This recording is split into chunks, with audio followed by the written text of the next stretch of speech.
Hello there fellow peregrinos, my name's Bradley Chermside. I'm a two-time pilgrim. I have walked the Camino Portuguese, I've walked the Camino Francés, and I'm also the author of the international best-selling Camino de Santiago memoir, The Only Way is West. I'm also the host of the Camino de Santiago Pilgrims podcast. So, if you're ready for this week's episode, go grab your boots and let's go Camino!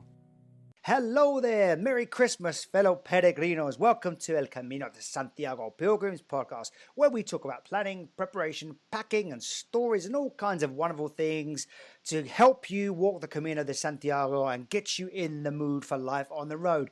In this episode before Christmas, we have a very special gift.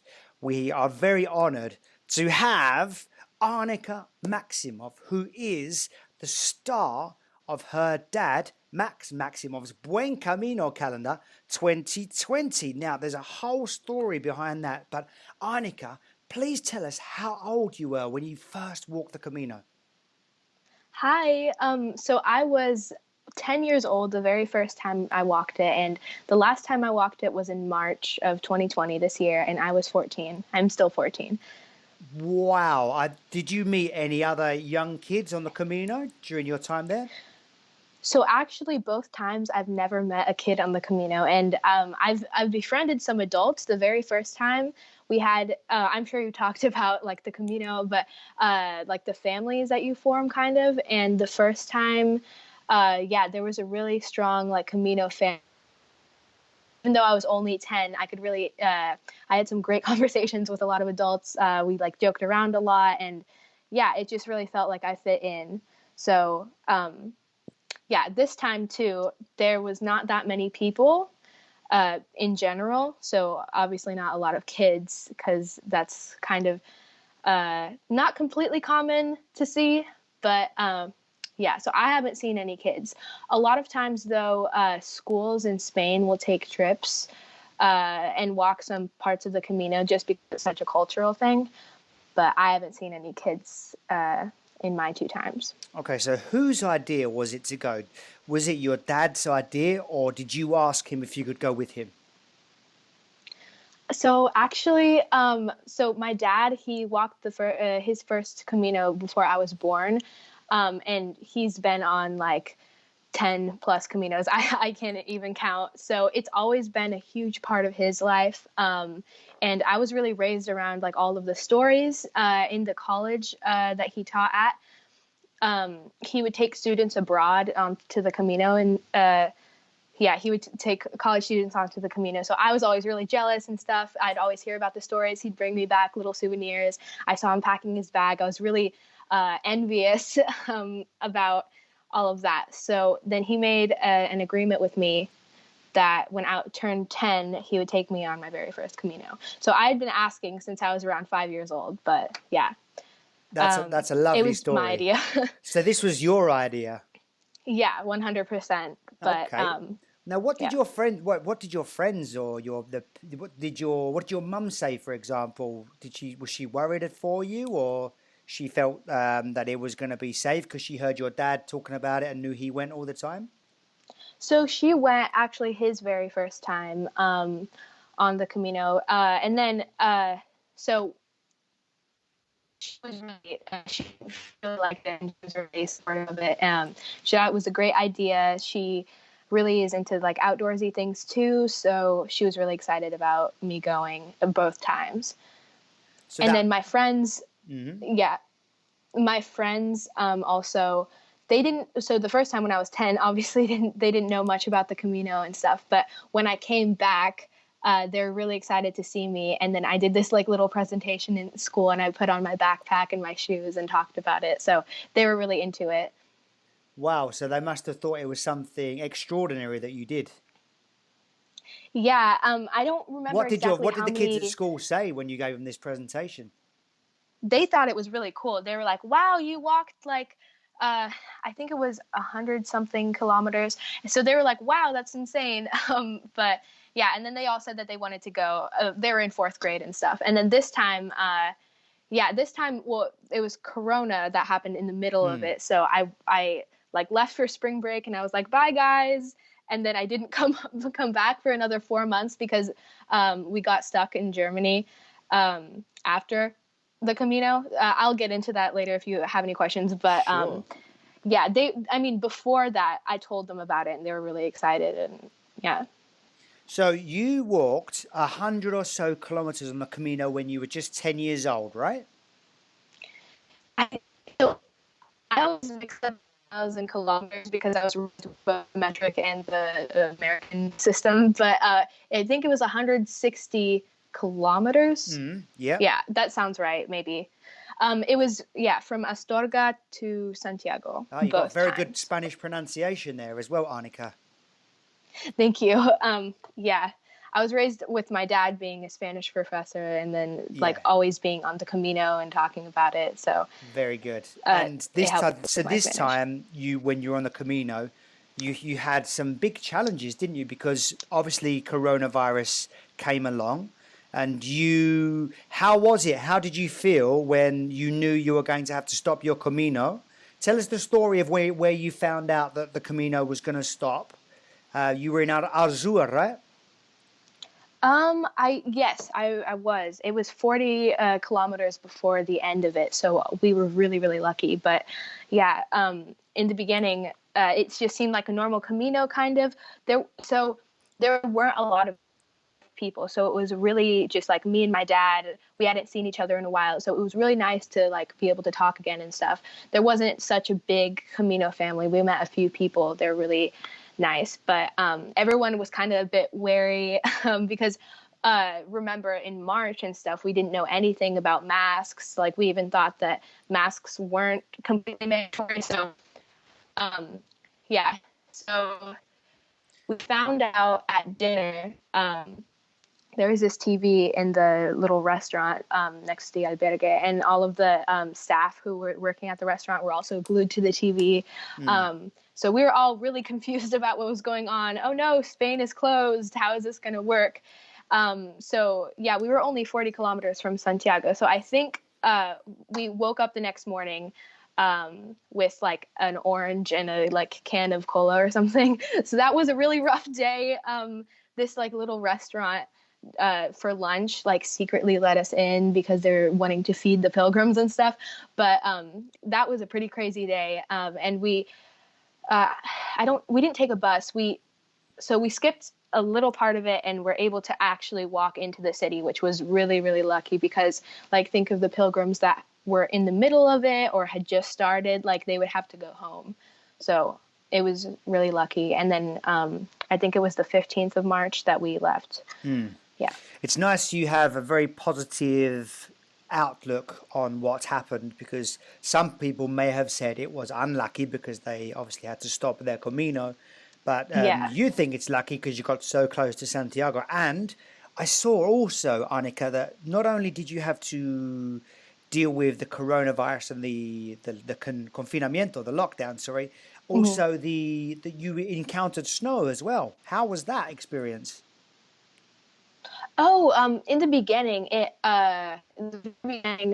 we took a bus to Astorga, and then we started in Fonsebadon, I think. And it had snowed for like a week straight in the beginning, so there was a lot of snow in the beginning, and it was really really cold. But there was, yeah, the first few days, well, first few day probably there was a lot of snow, but actually my very first Camino was very snow oriented. It didn't snow on the Camino when I went there. It was the same as this time. It had snowed a lot, and I remember being a tiny kid and like jumping on all the heaps of snow like a little elf and stuff. I was very happy. I love snow, so the first Camino was also very snow filled, but it's no problem at all. So just more reasons to enjoy being outside.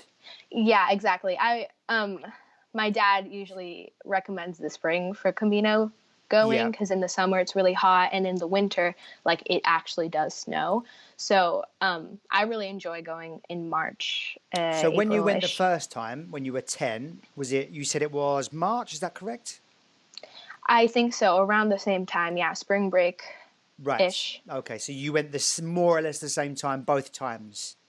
Yes, and the same path. We were thinking about this time alternatives were like the Saint Jean starting there or Camino Portuguese. But I just wanted to go back and like revisit all the childhood memories and places because the first Camino was really, really special. Now, one question I've got for you, which I guess some parents might be wrestling with because it would be an issue for safety. Now, obviously, you were up in the mountains. You were in, I think it's Fonsebaron, which is way up there, Yeah. near Cruz de Ferro, which is the highest point on the Camino. And how did you keep in contact with your mum to let her know you were safe, or anyone else you had to let know you were safe, like your friends as well? So a lot of times when people hear about this, like the highest point in this path is being this really like deserted, like Mount Everest situation, but it's not like that at all. I mean, there's like cafes where you can go to, Wi-Fi in them. So, yeah, as long as you don't go in like really, really snowy months, it should be really safe to go to, especially kids. They're nimble. Yeah, and then I mean, when I was a kid, I had a lot of energy on it. I was really excited by everything. So my dad had to like run to catch up to me and stuff. So yeah, I mean, it should be fine. There's no safety concern. Spain is a really, really safe country. Yeah, there should be no problem at all in keeping in contact. So did you have a mobile with you where you could send messages to your mum? The first time I was like a kid, so I didn't Yeah. have a phone or anything. But this time I really tried to be like unplugged kind of in the beginning. Mm-hmm. So, I mean, I would send my mom a message every day, like, hey, I'm fine. It's okay. Or I think I called her a few times, but she also really wanted me to like be unplugged, get like a relaxed experience. It kind of got a bit, like stressful when it really started happening because all of my friends then started saying, oh my goodness, you're stuck, and like Spain was closing down. So I wouldn't say that I was completely unplugged towards the end. I was kind of frantic because we didn't know what was going on. We didn't know anything about the virus or anything. But if corona weren't a thing, I would just take it as an opportunity, especially for teens and people growing up with Yeah. phones and in that generation, to really like unplug and stuff. So the important thing for any parents to know, whether they have their kids with them or not, is they're always going to be able to let loved ones know. There will be opportunities, whether it's using your phone while you're on the road or Wi-Fi at the cafes or bars or wherever along the way, that there's always a way to let people know you're safe. Right, absolutely. Yeah, as a like parent or friend of someone who's going on the Camino, I'd really expect them not to be like texting them the entire time, but more usually in the evening. You get to your albergue and like calm down, and you can send people a message or call some people. So yeah, it's really safe, and yeah. Why did you want to unplug, Annika? So this year's been kind of crazy. But the first few months I was really, really, really busy with school. I had like different like tournaments and like Model UN and stuff and a bunch of like different plays I was doing. So I was really, really stressed with school. So I took it as an opportunity just relax and enjoy. But yeah, I wouldn't say that I was bored either without like music and stuff. I think that if I were to go by myself in the future, which I definitely want to experience that on my own, I would probably like maybe listen to music a little bit, but just really try to stay off like social media apps. But that's just me, and you can do whatever you want. I know a lot of people who vlog or like with their Instagrams and stuff. So yeah, just do whatever makes you happy. You don't have to have this like spiritual awakening necessarily. No, you just had fun being outside, spending some time Yeah, with your yeah. dad, meeting some, like you said, you befriended some adults along the way. So did you Yeah. find, let's kind of use that as a platform to talk about the topic of how maybe the pilgrims and the locals were with you. You are, Annika, the youngest pilgrim I think I have ever spoken to or met. So thank you Hmm. for giving us your time out of your busy study Definitely, schedule definitely. as well. So it's wonderful to have a teenager's perspective like you're giving here. So how were how were the Spanish people with you? how did they react to seeing such a young girl on the Camino? So in the beginning, when I was 10, everyone was very, very excited and very, very like astonished a little bit that because I was really short as a kid and I had this like big poncho when it was raining, so I looked like a little dwarf and stuff, just walking around and like saying hi to a bunch of cats and cows and stuff. So they were very excited to see me, and actually some people recognized me, like the albergue in Rabanal. I think the lady recognized me, and yeah. So I mean, I'm a lot bigger now. I'm 14, but yeah, they were very. I wouldn't say it's 100% uncommon to see kids on the Camino, but it's obvious. It's yeah, it brings a lot of joy to people. Yeah. Imagine then, obviously you're 14 now, a lot more new experiences in life and from both Caminos. Imagine you were talking to, say, imagine a 10-year-old cousin, and you were going to tell them all about the Camino and how they can have a good time. What would you say? So imagine you're talking to a 10-year-old version of Annika. I got a lot of preparation from my dad about it, but I was really eager to have my own experience. And he'll even tell you that, like, I want to walk alone and be a big grown-up pilgrim. So I would just say to, just take everything in, because it's a great experience for kids. A lot of times, like if you haven't been out of the country and this is your first experience in Spain or everything, because you get so much just cultural everything each day. You get to go by villages, quiet little sleepy villages and stuff. So I would just say take it all in, talk to people, and just have fun, honestly. Because like think of it as a long like walk or something. I don't know. I wouldn't say, like, as a kid I was pretty sporty and stuff, but I didn't really go on it for the like physical stuff. And this time I didn't go on it either. I just went on it for the experience and stuff. Yeah. Can you remember why, when you were 10, or even when you were 5, or being between 5 and 10, what your dad was telling you about the Camino that made you want to go with him? I was kind of just jealous that he got to meet so many cool people. He went, like, each time he was like, oh yeah, I met this person from Australia, I met this person from Singapore, and everyone ever, and he would tell me all their stories, and I was just so intrigued. And yeah, I wanted to meet people, and I definitely did. Our little family, it was like 10 people. It like kind of cycled a little bit, but yeah, I think if you're a kid going on it, I wouldn't worry about feeling like excluded or left out or bored or anything from your parents and stuff. Even if like you're going on this together as a family for the very first time, I think that it's really inclusive to everyone. A lot of, again, shops and shop owners, or they're really happy to have kids, and it's not, think of it as like a family experience, not only for adults and stuff. Yeah. Because I feel like a lot of kids might be bored or like, why are you taking me on this and stuff? But yeah. And for maybe parents who are thinking that they might take their kids with them because they want to, I guess, become a bit closer, did you feel that you got closer to your dad, and you and your dad's relationship got closer because you're on the Camino, like new experiences together?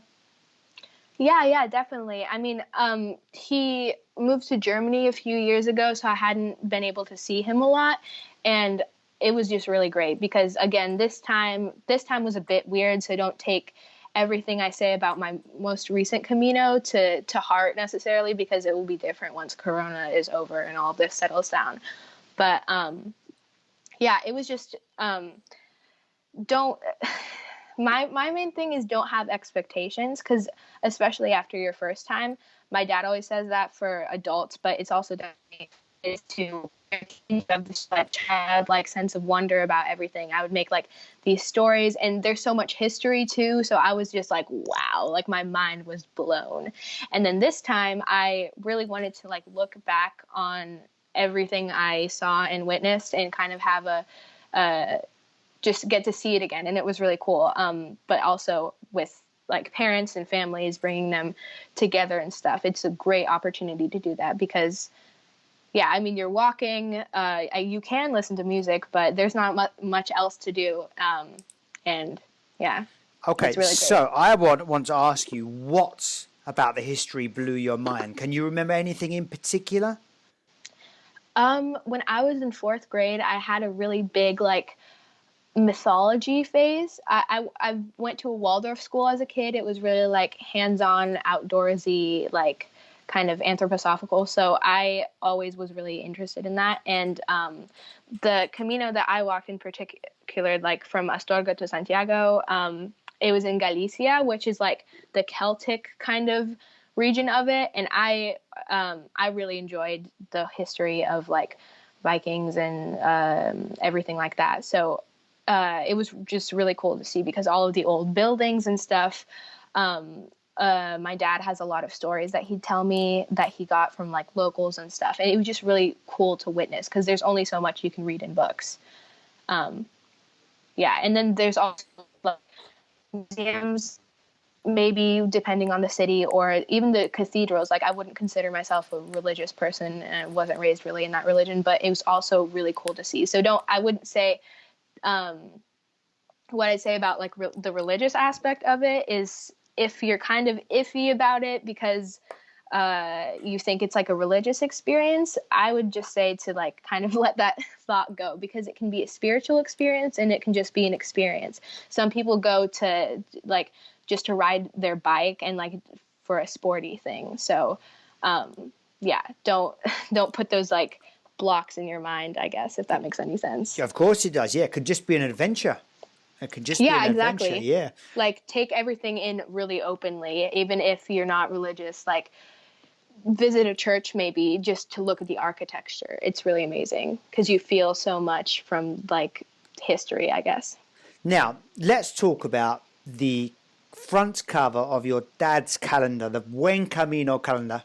I think this is the first year he's done it, 2020. You told me an amazing story about that just before we started recording, so feel free to go into a bit more detail. So your dad's calendar has been published all over the world. We've had your dad on the podcast twice once because he'd walked the Camino and twice because he'd done it during COVID. And because we wanted to talk about his amazing calendar, which is hanging on my wall. I've got myself a copy. So you are currently on my wall, your dad's calendar. So wow. How does it feel to be on the front cover of the calendar that's gone around the world? I never thought that picture would get so much like attention, like within the whole Camino community too. It was a really foggy morning. We just had woken up in Barbaderos, kind of like 4 maybe days from Santiago, maybe 5. But yeah, it was a foggy morning, and I think I actually had the idea to like lay down and go in the like just me in the fog because there was fog everywhere. You could barely even see like your hand. And he just took that picture and he edited it because he after that Camino in particular, I think he really got into photography and everything. So yeah, but the story about the picture is on this Camino when I was 14, when I am this Camino in March, when I walked it, we walk into a coffee shop and I sit down and order my usual colacao.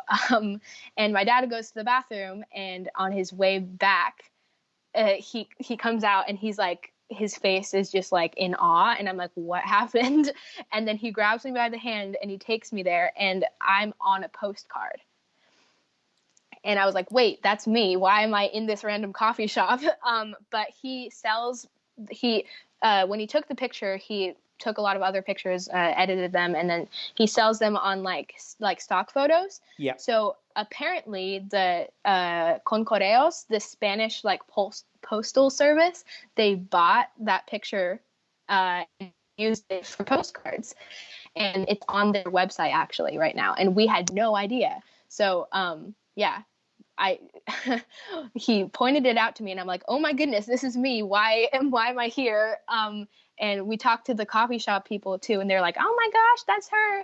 She was 10 when she took that, when she was in that." But yeah, so that's kind of what started that whole thing with that picture. And my dad also really liked that picture, so he decided to use it for his calendar. And I'm just really honored because it's just really cool to me. I had no idea. Yeah, I mean the calendar's got some lovely pictures.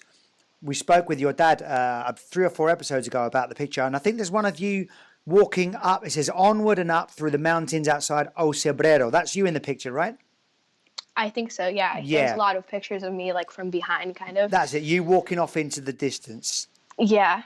Yeah, there's some really nice pictures of your dad on your dad's Instagram, which is Caminographer. So Caminographer, and Max has got Matt and Annika's dad Max has got lots of pictures of Max and Annika together on the Camino. So look that up, Caminographer on Instagram, and the calendar. Just to correct myself, is Buen Camino 2021. Obviously, it's come out in 2020 for 2021. So look that up, everybody. Buen Camino 2021. We are talking to the star of the front cover, Annika Maximov. Thanks again, Annika, for giving us your time. Definitely, yeah. Thank you so much for having me. No, don't be silly. It's an honor, an absolute honor to have you. And we're really grateful that you can give the kids perspective. And talking of kids, for example, I've taught in schools. I've got nephews, my friends' kids. Many of them are absolutely addicted to their phones and their iPads and games. And so my worry would be, for example, that my kids would get bored. So is there anything they could take with anything you took just in case you got bored? It sounds like you were just entertained by everything you were doing, the history, the adventure, spending time with your dad. But some kids might get bored. So what could parents do? Any ideas? Yeah, so I have two little brothers right now, and I kind of got the very tail end of the generation that kind of had a quote unquote like childhood without technology. My parents were a little bit yeah, so I kind of was late on the game a little bit. I got my phone when I was like 12 and just started using it a few years ago, like actually. But yeah, so I've definitely been there. Like my mom's like, "Hey, let's go somewhere." And I'm like, "No, I don't want to." So, I would just say don't don't introduce it to the kids as a punishment necessarily, because I don't like that's the last thing you want, like them to hate the experience or like hate the idea of it even before going. But yeah, so I would just say like my very first Camino, I had this like little camera thing. It wasn't a disposable camera. It was like an actual camera, but like pocket sized. So I would say if they want to bring their phones, or especially if they're like tween, teen, maybe to take pictures and to like post about it, if you allow social media, I would say that's totally fine. And I wouldn't take it away necessarily. I would just let them do whatever they want kind of, but just while they're walking, I mean, I don't think that's a good idea to like be playing games and stuff. But I just think that if you don't introduce it as a like punishment, like, oh, we're being unplugged and this is it, so there's nothing you can do about it, then they're not gonna like meet it with such like negativity and hesitance and stuff. So pictures, using them for pictures, or if you just really, really want an unplugged experience, maybe disposable cameras.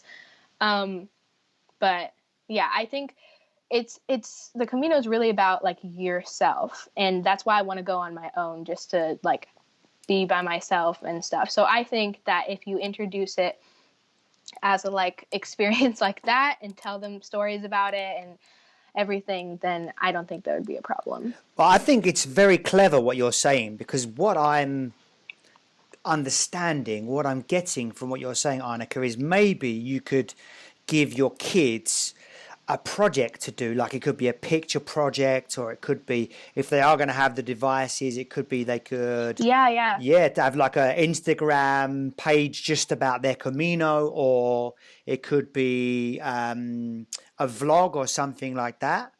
So yeah, definitely. yeah. Like at school, like I took like a week off or something. Or, no, it was for spring break, but I missed a few days when I was 10.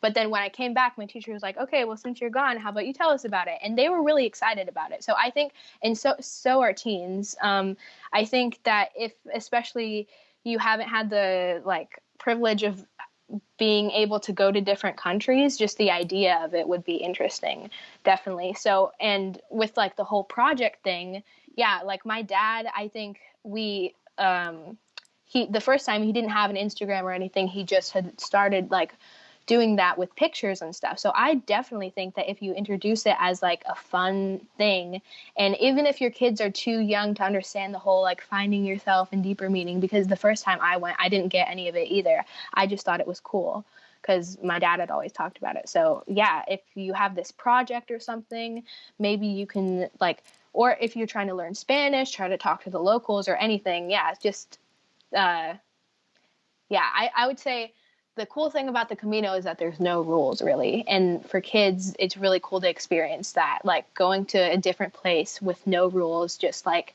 walking. And it's as if you're living there. And it's really cool. So if that makes any sense. It makes great sense. It makes perfect sense. And like I said, what I get is that we can give our kids a project, something to motivate them. Maybe, like you said, it just could be for fun to show with their friends on Instagram or YouTube or whatever with a vlog, or it could be a project they could take back to their school or something like Yeah. that. But I think it definitely helps if you have a cool, adventurous dad like yours. Yeah. I mean, if if you like that as a family and stuff, and definitely it's great to like introduce it as that if your family's used to that. But also if it's your first time and you're just really intrigued by it, I wouldn't hesitate to like get your kids involved in it from the beginning. um, yeah, my advice would be like if you and your partner or something are looking at it and like plan the whole trip and then tell your kids, oh, by the way, we're going backpacking in Spain. You have to walk X amount of kilometers. Have fun. Also, you don't get a phone. That wouldn't sound really fun. I don't think. I Yeah. wouldn't appreciate that really much. But if you really involve them in that, and once you first find out about it, or if this has been your lifelong dream, it's really important to talk about it, especially with little kids. Mm. Um, yeah, So like what you're kids. saying, what we get so far from many parents that might be listening is number one, you felt you got closer to your dad through the journeys. Yeah, Number two, it could be a way to start a project, which is a really really good thing. And number three, treat it as it's about the way you say it. So let's go on an adventure, not we're going to walk 20 kilometers or 15 kilometers every day, which could scare the yeah, kid. yeah, Yeah, exactly. yeah. And with teens too, like, uh, yeah, just I think any teen, especially in like the U.S. or Canada and stuff, would love the opportunity to go to a whole different country and experience like in depth, like life there and stuff. So even if they're kind of hesitant in the beginning, just have an open approach, and especially just don't get mad at them. Don't punish them for not wanting to and stuff. So yeah, uh, just be open. That's my whole thing. And also on the Camino, just be open. You might have a bad day, but yeah. So let's talk then, because this kind of links into the next question. Now, some mums and dads might be thinking maybe this could be a way to, like you said, it could be a school project, but not only could it be a school project, but it could help them when they get back to school in some ways, because it might show them something that they might find something they like on the Camino, and then they go back home and they think, right, I want to do more of this. Did the Camino help you in your school or your hobbies or in any way when you came home? I would say that when I was 10 and first did that, I had like these two major like traveling cultural experiences. Like first was the Camino. No, the first I went to Chiloé in Spain, which was another one of my dad's projects with traveling abroad with his students. So I was always really into that too. So I got those two experiences, and I just really grew from that. I got so much just like normal everyday life from in other countries. I got to experience that and just witness it, and it really really broadened my perspective. And like, obviously I've been really privileged to be able to travel with my dad and have him and have like that he has a job that allows him to do that. But even if it's your very first Camino, I think that it can do a lot just for the kids to be able to experience that, even if they don't take away like, oh, wow, every day I'm going to get up and walk a bunch because I love walking. That's great. But even if there's no major hobby or like takeaways from that, they'll always remember it, I think. Now, you've walked 2 Caminos. You've already said during this chat that you think you would do it again. So, what have you learned from your previous Caminos about packing and preparing? So the first Camino I went on, my dad, being experienced in this, he had walked like, I think 7 Caminos before I did or something like that. So he packed my bag, but I knew what was going into it and stuff. So he really involved me in the whole preparation and packing process. I'm sure like your listeners have listened to your other episodes, so they kind of have a rough idea about what to pack. But for kids, I would say just the same stuff. Maybe, or teens too, just like boots, backpack, like all the basics and stuff. You don't really need that much extra. This year, I had to get new stuff, a new backpack because my little green one was too small, and new boots because my feet were growing. But yeah, just like sporty clothes. There's not necessarily anything different that you have to bring. I'd say maybe for teenage girls, makeup, it's totally up to you. Like this time I went on it, I decided to be like unplugged and unmakeuped and just me on my own because I just needed a break from having to like put on makeup for shows and everything what that was going on in my normal life. But yeah, as a teenage girl, you can just, again, it's your Camino. You do whatever you want. I've met pilgrims that like put on a full face of makeup every day, and some that just don't.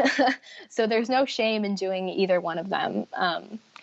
So yeah, it's really up to you. Well, I think you've said something very clever there. Maybe you didn't realize it, but you said something very clever, Annika, because you said about your dad giving you a little bit of responsibility, which I think the fact that you had some responsibility in your packing, did that make you feel that you were taking control and responsibility and some ownership over your Camino?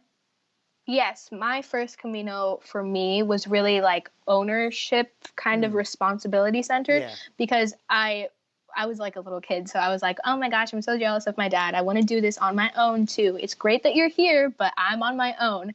So, because I thought that I was really prepared with all the stories and stuff. But yeah, definitely having my own backpack that I carried, it felt like I was a real pilgrim. I was so excited about it. And yeah, just experiencing it all on my own kind of. So I think that if you have this like list maybe that you say like, okay, you need to do this and you need to do this and pack this, but then pack your own things too. For parents, maybe introduce the idea that packing too much or that packing like 18 books is not really a great idea because you have to carry it. Again, it's your stuff. You bring what you think you need, but you carry it and it's your own. So It's a that good was really my thing. excuse. It's a good excuse not to take any homework. Yes, exactly. That's the Because other thing. because you don't want to pack it. If it's the kids, if you want to avoid homework, or if you need an excuse to avoid homework, here you have it, because you can say, actually, I don't want to carry the book. So there you go. Right. It's a great spring break trip. Yeah. If you don't want to bring your homework, you should go on the Camino. Definitely. So there's another reason, kids, mums and dads. There's another reason. So responsibility. So do you feel like you had some character building from having that responsibility? Yeah, again, in the first one, I was a kid, so my dad kind of like framed it around me thinking kind of that I was so responsible and stuff, but he actually packed it. But this time, again, I wasn't living with my dad, so the winter before when I saw him, we bought like a backpack and boots and stuff. But this time, I had to like pack it on my own and then fly to Spain on my own to meet my dad. So yeah, I mean, I would just say if you have a rough list of things to pack, then just really like listen to yourself kind of. If you know that or listen to yourself, or kind of look at your kids' habits. If you know that they get hungry during the day, pack some snacks. It never hurts. So yeah, don't go into it thinking that it has to be this like adventurous, really like kind of really like Remote you or care. wild. Yeah, remote kind of thing. Like it's a, you stay in hostels with people, just bring whatever you want kind of. That's what I'm thinking. Now, that's great advice. I mean, you've said you are giving some great advice for mums and dads here, because there's another way they could entice their kids who maybe they'll be like, oh, I don't know if I want to do this, mum or dad. You know, your mum and dad, the mum and dad could say, well, we're going to have to see some snacks along the way. You know, we'll have some, I think, sorry, you call them chips in America. I was going to say crisps. I know when I was a kid, all I wanted to do was eat crisps. So some chips, sorry. So you give me some potato chips. Yeah, I would go anywhere. So you give me some potato chips, I'm there. So some potato chips or something like that. So you know, you could kind of entice them with those kind of treats. You know, we're going to walk a bit. We're going to eat some chips. Great ideas. So project, chips, excellent stuff. Now I remember when I was a kid. I have an older brother. He's 4 years older than me, but we used to play soccer on the street together. And because his friends were older than me, 4 or 5 years, they used to treat me quite special because I was smaller and still wanted to play with the older kids. Did you feel kind of some special treatment, and they treated you nice because you were younger from the other pilgrims and the locals? Did you feel special? A little bit. I wouldn't say that everyone that I ever met was like, oh my goodness, there's a kid in the Camino. I've never seen this before. Like as a kid too, I was really, in the beginning, like I've said before, I was really determined to make it just like every other pilgrim, because I'm so grown up and stuff.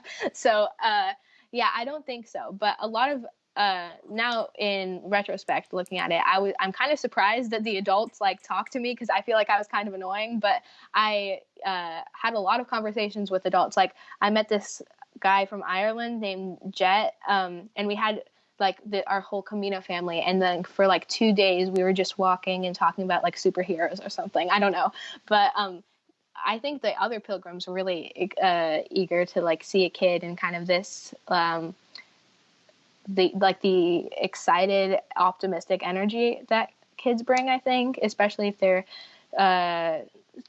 their Camino wasn't so pleasant and stuff. Also, you mentioned like treats and snacks and stuff. An important thing to note as parents, I think, is that like you're not walking in complete wilderness. There's going to be cities that you walk through, multiple cities a day. There's going to be restaurants, there's going to be supermarkets. So don't think of this and don't introduce it as this like remote experience, because it's good to bring snacks just in case, but your kids will be able to eat anywhere. And yeah. Exactly. So, like you said before, it's not like you're going out into the back of beyond. It's not the outback. There are facilities and provisions. Exactly. And most importantly, they'll be fed, watered, entertained, and safe. Yeah, 100%. Great. Now, imagine Annika, if someone didn't tell me you were 14 years old, honestly, I would feel like I am talking to an adult, because you have amazing conversation. And though you are very young, I don't know if you ever heard the expression, but you have a wise old soul. Yeah, everyone tells me I'm an old soul. So I can see, I've spoken to your dad twice on the podcast, and I can really hear your dad in you, which is really, really very nice to hear. Very nice to hear. So imagine then, you are now a mum. Imagine your mum when you have kids. Would you take your kids on the Camino, and why? I mean, so I also like being my own person, as we learned from my first Camino. So I obviously really like all my dad's stories, and I'm really inspired by him, and he's a big influence in my life. So I kind of want to introduce the same to my kids, but kind of with my own touch. So definitely, if when I'm older, I really hope that the Camino will be a big part in my adult life too.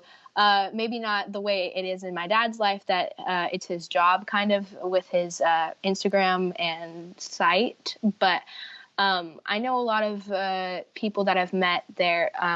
They go a couple of times a year as like couples and stuff. So I've definitely thought about it in the future that I want to go on my own, and what if I meet someone there, and just when I'm an adult and stuff. So I definitely, if I have kids, I would want that to be a part of their life, and also just travel in general, because again, with my dad, I've been really have had the opportunity to travel to a lot of countries and really gain a lot of experiences from that. So I really want my kids to have the same. So definitely.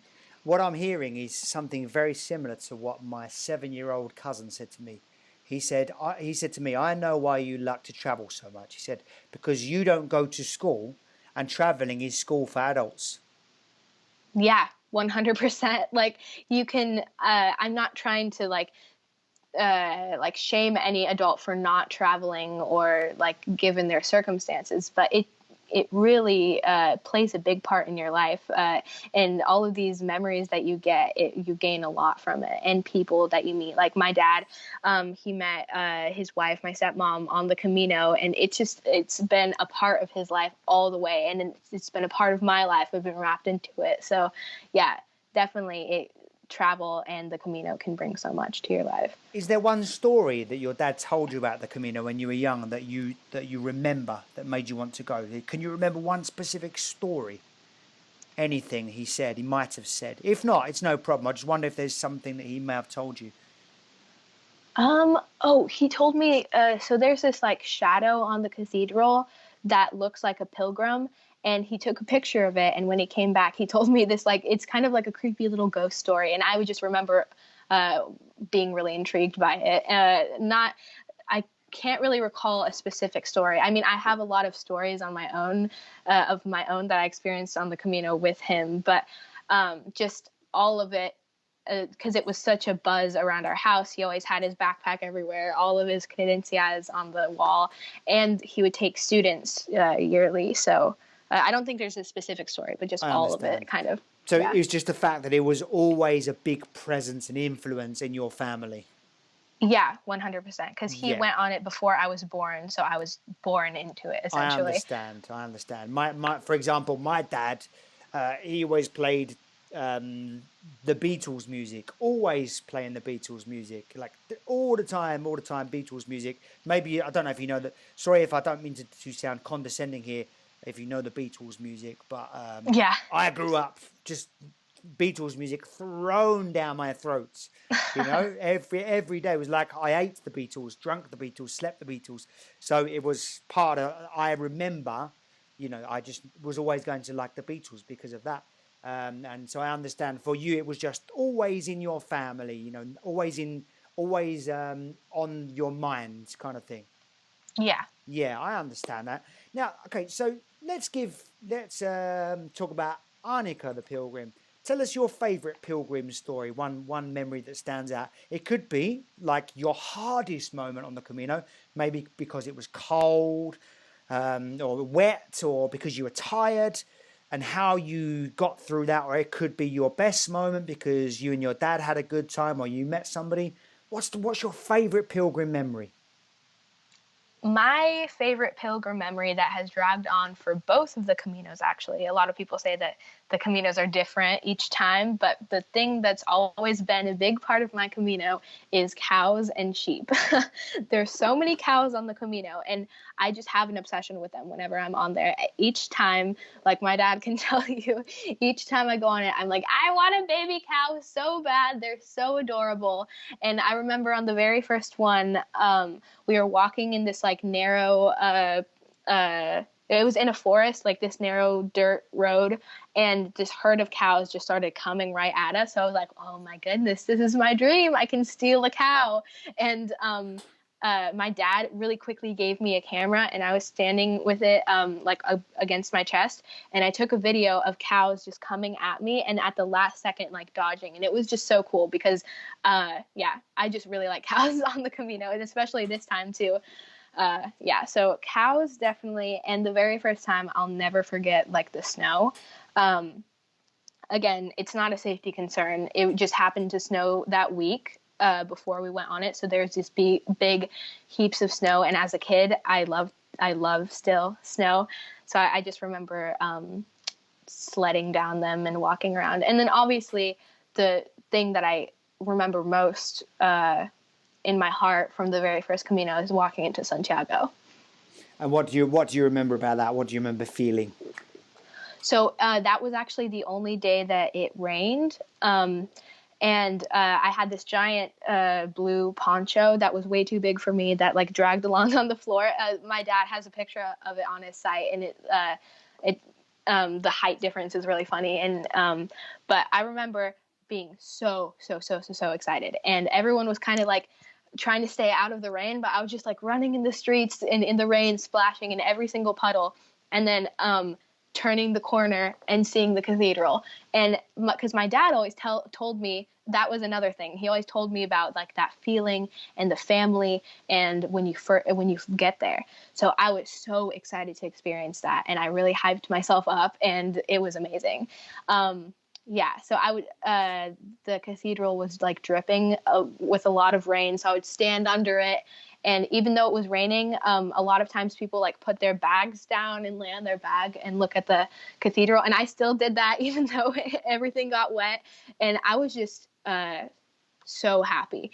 And yeah, so that was my experience with Santiago. I remember like taking my boots off and pouring the water out of them. They were full of water. But yeah.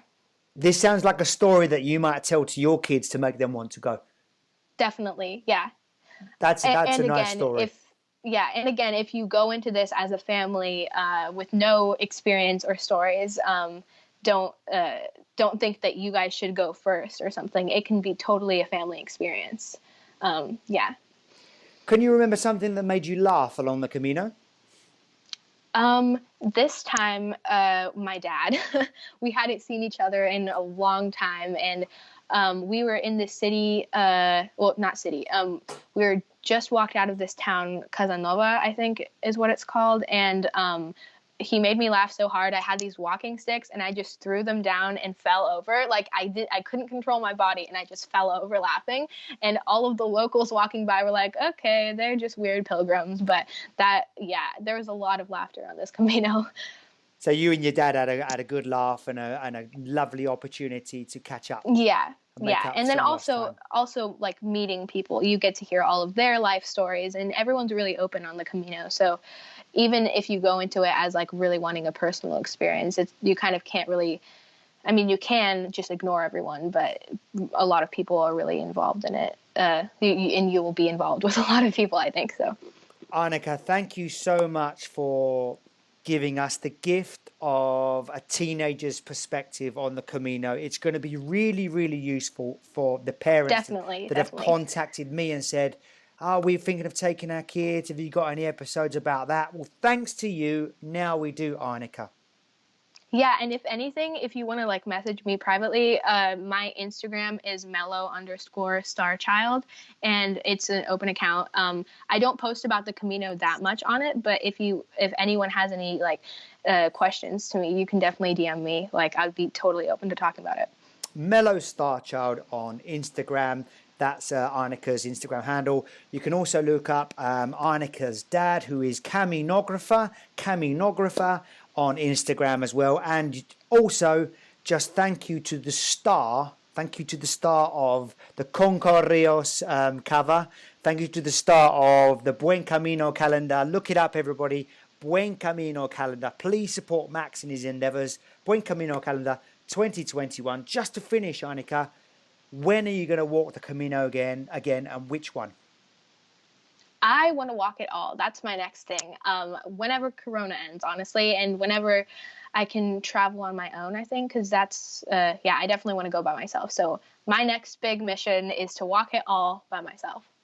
The Camino Frances, all on your own, and you make your dad proud, and your mum, of course.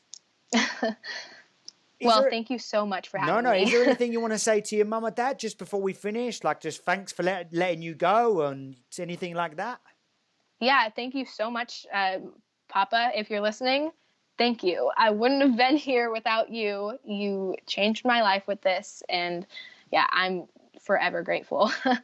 Thank you so much. That's absolutely beautiful.